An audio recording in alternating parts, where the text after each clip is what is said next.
My name is Dr. Michael Brown, and this is 3 Words, a bite-sized podcast about the simple and yet very strategic choices that any of us can make in order to become fully alive in the very best version of ourselves. And any of us as well, my friends, can be experts. And that is the conversation today in the studio. Become an expert. Beau Johnson, my dear friend, challenges all of us to become an expert in something that is connected to our interest, that is connected to our passion, and connected to our core values. That everyone, regardless of their station or season of life, can be an expert in something that will help the world become a better place. Listening. You know, Beau, it's always an honor to have my best friend here with me in these conversations at 3 Words Podcast, and I really appreciate that you're bringing this particular 3-word phrase to the forefront of our conversation today. Today we're talking about become an expert. You know, even before we dive into this 3-word idea of becoming an expert, I view you as an expert. I mean, you're an expert consultant, you're an expert coach. So maybe even before we kind of dive in, can you share a little bit about the work that you do with leaders and teams? Sure. I get the opportunity to help leaders and teams figure out what they do best and then do it. I work with a guy whose name is Pat Lencioni, an amazing leader and thinker. He's written a bunch of books, The 5 Dysfunctions of a Team, The 6 Types of Working Genius, et cetera. And that's opened the door to being able to work with lots of leaders and teams. And I love helping teams, companies, and people figure out, what is the expertise that we bring to the world? And I think the world has become so used to being generalists that we have lost the art of expertise. And Michael, expertise changes the world. So I want more leaders to be able to realize you have capacity to increase your knowledge of an area that will serve other people, and you will find significance and you will find purpose in developing the work of your hands, your mind. Let me say one more thing about that, which is purpose is really being able to answer 3 questions. What season of life am I in? What am I willing to suffer for? We've talked about both of those things on other podcast episodes. And what is my expertise? People who are on purpose know this is the thing or the things that I bring to the world. So what I want to challenge our listeners today and people watching is to say, discover your expertise. Become an expert. So obviously, as someone who thinks a lot about identity formation, I am wondering if some of our viewers and listeners might be thinking, isn't it arrogant to want to be an expert? Isn't it just enough to do a job well, as opposed to being the very, very best in my field? I'm just curious. I'm just trying to get in the minds of those who tune into 3 Words Podcast. And then there's also that identity formation, like, am I enough? Am I good enough? Am I smart enough? Am I enough to be able to actually become the expert? Okay, this is so great because I want you to become an expert for my benefit, Michael, not for yours. I want them to be able to become an expert, not so that you would discover and find that you're enough. There's this funny quip of Jim Carrey receiving an award or delivering a speech, and he says, I've won 2 awards, and I wonder, if I win a 3rd, will I then be enough? And of course, the audience laughs, but we all kind of get that of like, when is enough? When are enough accolades, awards, degrees enough? I'm not talking about that. I'm saying, don't you want a brain surgeon to be an expert at brain surgery? Don't you get a little hesitant when you go to a Thai restaurant and they also serve cheeseburgers, right? I don't want my pilot in my plane to be more interested in their golf game than being able to fly a plane with expertise. Become an expert. That doesn't mean you push other people down. It doesn't mean that there's actually, Michael, there's no danger in wanting to be good. There is a little danger in wanting to be the best. There's no danger, our friend Steve Risk used to say, or maybe still says, there's no danger in wanting to be beautiful. The danger is in wanting to be the most beautiful. So, yeah. I like how you're framing this, that it's not about me feeling awesome and you thinking I'm awesome. Actually, by me becoming an expert, it puts me in a position of greater service to the community and the world around me. Yes. Love the way you frame that. Because now I buy in. Yeah, and I think, don't you want to be able to have a way to help? I do. And I know that people who have named the specificity of their expertise are not tempted to answer questions they don't have the answer to. They actually don't become know-it-alls, because what happens is, this happens to all of us in every area of life. The more you commit to knowing about something, the more you realize how little you know. All problems look clear a million miles away, right? When you get up close, you realize how much you still have to learn. So here's the irony. if you commit to saying, I'm going to become an expert at that, you know what will happen? You'll actually become more humble. Let's say you decide that you're going to become an expert on transmissions of vehicles or on childhood cancer or on teaching math. I don't know. Global warming. I mean, some of these worldwide issues. Yeah. You say, I'm going to go read 10 books about that this year. I'm going to find 2 other experts. I'm going to read and digest everything that they have said. What will happen at the end of that is you will realize the island of your knowledge has grown, and so has the shoreline of your questions. You will learn more about what you don't know by leaning in and becoming an expert. And you know what I think? I think you'll have fun. I think that we have capacity and ability to be able to develop expertise and competence.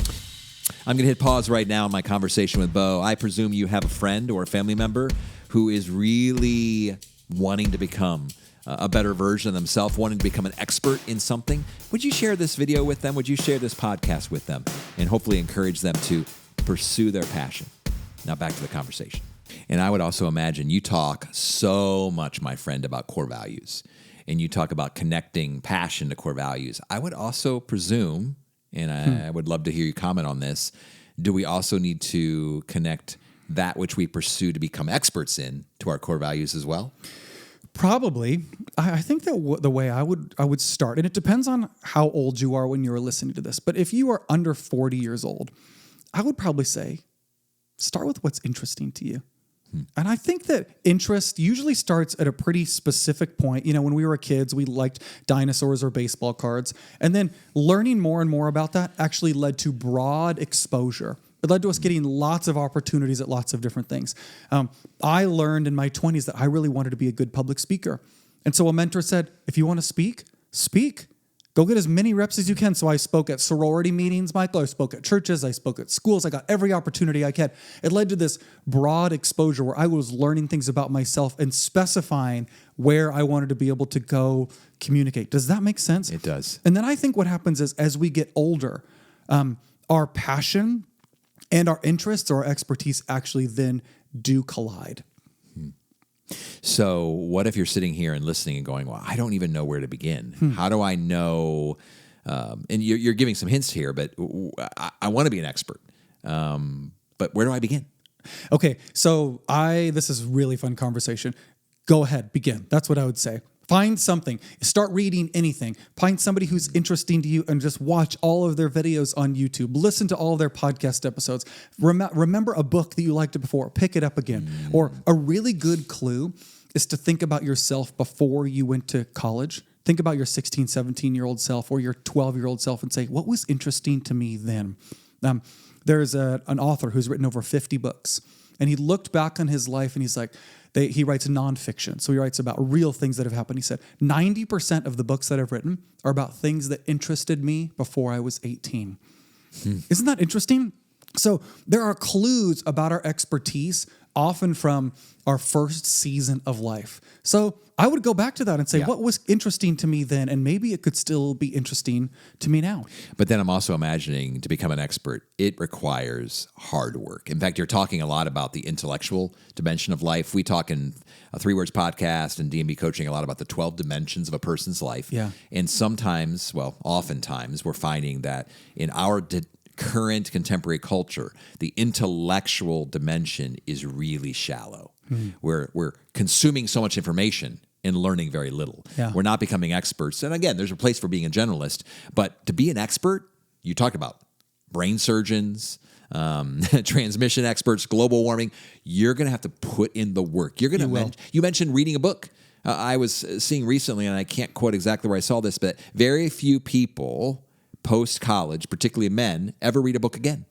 A full book. And so it does require a little bit of tenacity, a little bit of resolve to be able to say no. To become an expert means it's going to be hard. And it's going to require maybe an advanced degree.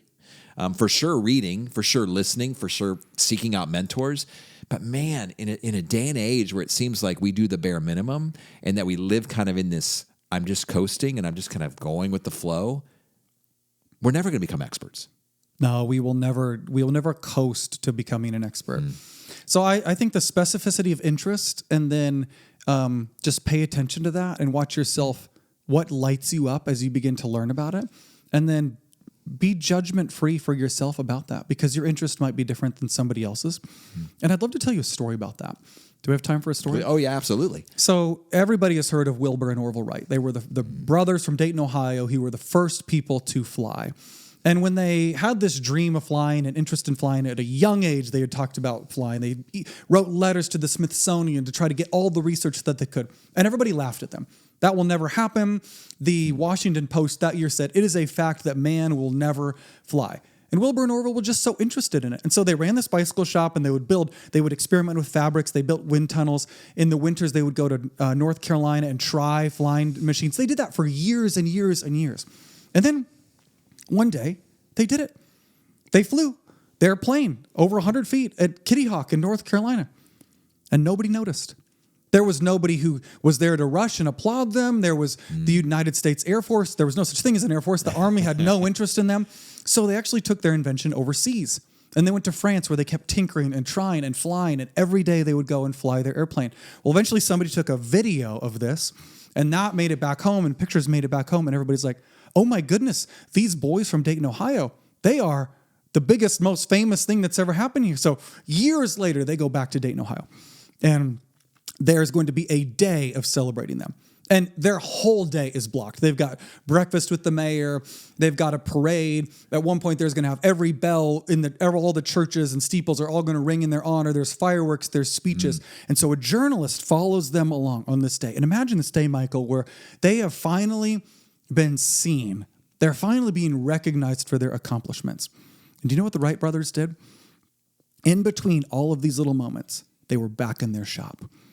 They were back experimenting with fabrics, working on their wind tunnels, building the next iteration. In fact, the journalist describes it like they're almost sneaking back to work.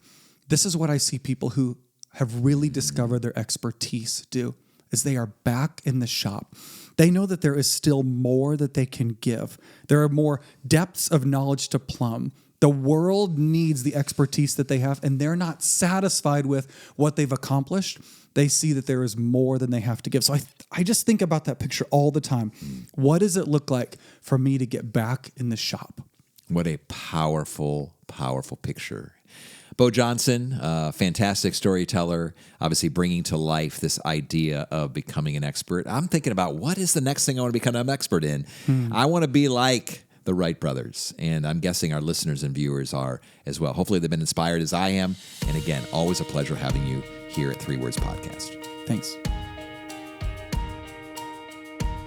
Always a joy being with you here at 3 Words Podcast. I hope you are as inspired as I was from my conversation with Beau. I would also invite you to be even more deeply connected to us, as I oftentimes do at the end of our podcast episodes, inviting you to go to dmbcoaching.com/subscribe, where you can actually join our team, join our community, and receive our every 6 to 8 weeks a digital newsletter that will continue to encourage and inspire you to go the next step, to become next level in your life, both personally and professionally. Until 2 weeks from now, make it a great life.